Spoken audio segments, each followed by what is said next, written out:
Hi everyone and welcome back. Now in the earlier video we were discussing the basics about what Elastic Beanstalk is and what a orchestration tool can do. Now continuing our journey with Elastic Beanstalk, today we'll explore more features of Elastic Beanstalk which can be used if you're running it in a production environment. So let's get started. So we have already discussed that Elastic Beanstalk does a lot of things for us, typically in a point-to-click manner. So we don't really have to hop in between multiple consoles, create things manually and make mistakes. So Elastic Beanstalk does everything for us. Now it also has a lot of functionality, not only related to the CI/CD, but also it does the orchestration related to the monitoring as well. So let's go ahead and explore some of the features which Elastic Beanstalk provides. So this is the application which we had deployed with Beanstalk. Now currently this is a single EC2 instance based application. So let's assume that tomorrow I want a full-fledged auto-scaling based load balance environment. So how will I do that? And the answer is very simple. So you go to the capacity and here the environment type is single instance.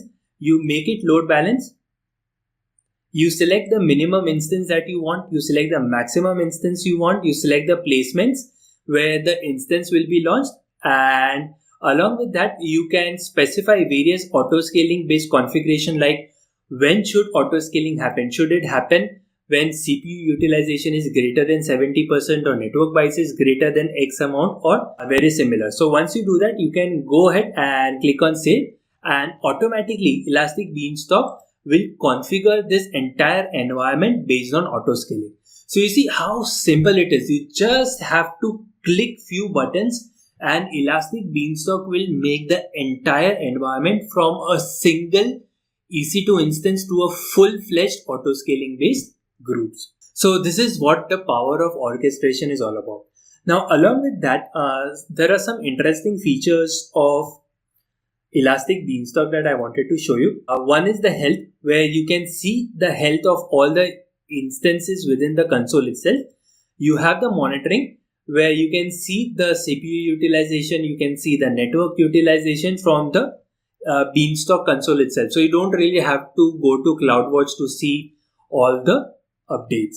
Along with that, you have a tab called as logs, where you can request the logs from the EC2 instances. So when I do a request logs, let's just wait for a moment. So these are the log file from the specific EC2 instance. I'll click on download, and now within the var log, you see these are all related to the application as well as the web server. So at any moment of time you want to see the logs of the EC2 instance, something is not working, you can go ahead and fetch the logs.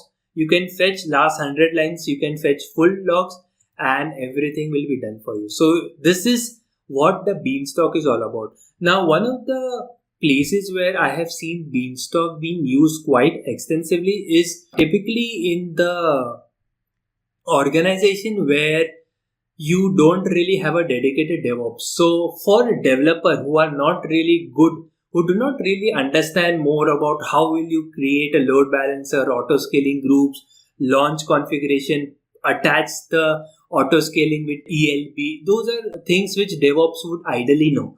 So developer who don't really have much knowledge, for them Elastic Beanstalk is like a heaven. All they have to do is they have to upload their code and everything will be done by Elastic Beanstalk with just a few point and click based consoles. So coming back now, this is it about the features of Elastic Beanstalk. I hope this high level overview has given you an understanding on where Elastic Beanstalk can be useful.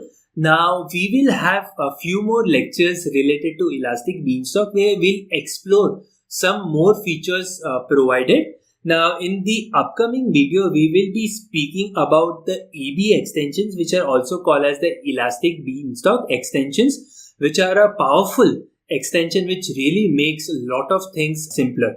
So I hope this video has been useful for you and I look forward to seeing you in the next video.